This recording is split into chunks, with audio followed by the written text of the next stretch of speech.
Hello viewers, আসসালামু আলাইকুম। সবাই কেমন আছেন? আশা করি সবাই ভালো আছেন। আলহামদুলিল্লাহ আমিও ভালো আছি। যে যেখান থেকে আমার ভিডিওটি দেখতেছেন অবশ্যই প্রথম থেকে শেষ পর্যন্ত দেখার অনুরোধ রইল। আশা করি দেখবেন। অবশ্যই ভালো লাগলে একটি লাইক। আজ হঠাৎ করে কাজের ব্যস্ততার মাঝেও জায়ের সাথে ঘুরতে বের হয়ে গেলাম। অবশ্য বেশি দূরে নয়, আমাদের গ্রামের আশেপাশেই ঘুরতে বের হলাম।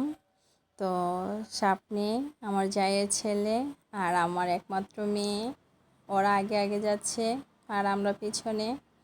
তো আশেপাশের দিকটা খুবই ভালো লাগতেছিল, কারণ প্রাকৃতিক পরিবেশ দেখতেই অপরূপ সৌন্দর্য। আর আমাদের বাংলাদেশ কোনো কথাই হয় না।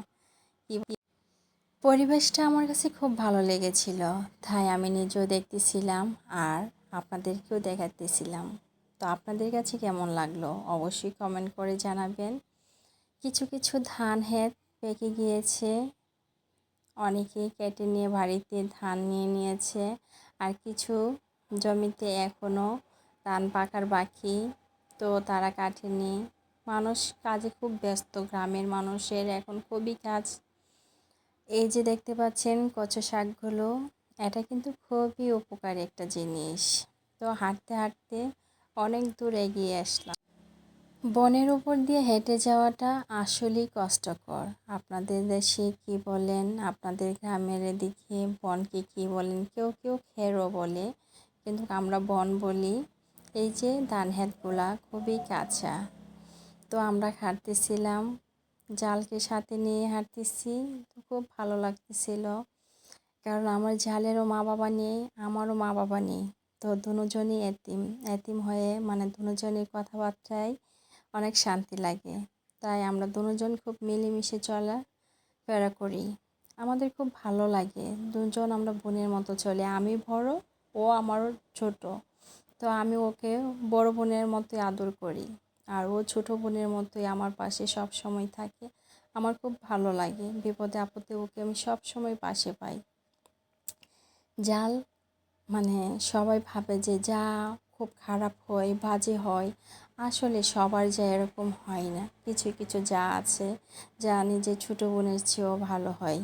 বোনে বোনে অত ঝগড়া হয় না? অনেক ঝগড়া হয়। আমরা কি এমনি এমনি বড় হতে পেরেছি? কখনোই না। জীবনে চলতে গেলে সুখ দুঃখ ভাগাভাগি করেই চলতে হয়। তাই নিজের যাকে নিজের ছোটো বোনের মতোই দেখি, তার মন্দটাও আমায় ভালোভাবে। হাঁটতে হাঁটতে দেখতে পেলাম এক বাড়িতে ভুট্টা শুকাচ্ছে, তাই আপনাদের দেখালাম। আমার কাছে খুব ভালো লেগেছে ভুট্টাগুলো। আসলে গ্রামের মানুষ কতই না পরিশ্রম করে, তাই না? চলে আসছি মেন রোডে।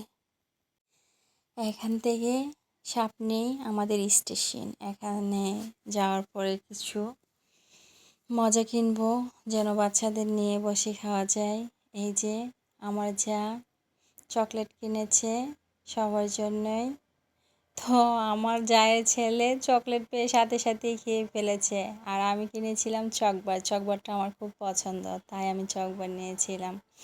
তো চকবারটা ও খায়নি, চকলেটটা খেয়ে নিয়েছে। আসলে বাচ্চা মানুষ তো, মানে চকলেট পাওয়ার সাথে সাথেই কখন খাবে, এই জন্য ও খেয়ে নিয়েছে। আমার খুব ভালো লেগেছে ঘুরতে এসে।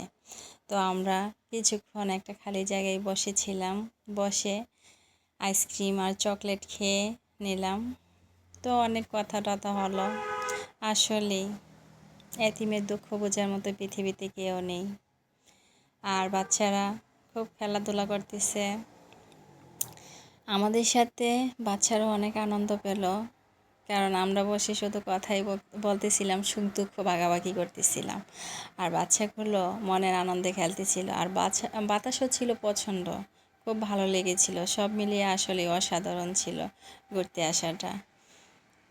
মাঝে মাঝে কি মনে হয় জানেন? সংসারের পাশাপাশি নিজেকে একটু সময় দেওয়া প্রয়োজন, কারণ নিজের খেয়াল নিজেকেই রাখতে হয়। নিজের খেয়াল রাখার মতো কেউ নেই এই পৃথিবীতে, বুঝছেন? স্বামী বলেন, শ্বশুর শাশুড়ি বলেন, সন্তান বলেন, মানে সবাই একসময় নিজের মতো চলাফেরা করে, কিন্তু আমরা নারীরাই নিজের দুঃখ বলার মতো জায়গা থাকে না। তাই সবাই একটু খেয়াল করে নিজেকে সময় দিন, ভালো লাগবে আশা করি। এই যে যাওয়ার পথে দেখতে পেলাম কি সুন্দর আম গাছ। গাছটা দেখে আমার অনেক ভালো লেগেছে। আসলে আমাদের বাড়িতে আম গাছ নেই, একটি আছে, তার মধ্যে কোনো আম আসেনি। তো এখন চলে যাওয়ার পালা। এখন আবার বনের উপর দিয়ে হাঁটতে হবে। হেঁটে যাচ্ছি, খুবই কষ্ট হচ্ছে, কিচ্ছু করার নেই। অনেক কাজের ফাঁকে বের হয়েছিলাম, তো বাড়িতে যেয়ে আবার অনেকগুলো কাজ আছে, কাজ করতে হবে। আর এক জমির ধান নেওয়া হয়েছে, আরও বাকি অনেকগুলো জমি আছে, সেইগুলোর কাজ করতে হবে। আসলে এই কাজ করতে করতে ক্লান্ত হয়ে যাব, তবুও নিজের কাছে নিজেকে হার মানব না, নিজেকে আনন্দ দেওয়ার চেষ্টা করব। জীবনে ভালো দিন খারাপ দিন আসবেই, তাই বলে কি থেমে থাকবো? জীবন যেভাবে থামে না, আমিও সেইভাবেই থামবো না। দুঃখের কাছে হার মানবো না, কষ্টের কাছে হার মানবো না, মানে হাসি আনন্দের দিয়ে এগিয়ে যাব ঠিকই। আমার যাকে যখন কেউ খারাপ ব্যবহার করে, তখন সে মন খারাপ করে বসে থাকে, কান্নাকাটি করে, খুব খারাপ লাগে আমার কাছে। কিন্তু আমাকে যখন আমার সাহেব বকাবকি করে, মারধর করে, তখন আমি হাসি মুখে থাকি, এটাই আমি নারী। ভিডিওটি যদি ভালো লাগে অবশ্যই একটি লাইক করবেন, নতুন হলে সাবস্ক্রাইব করে পাশে থাকবেন। আসসালামু আলাইকুম।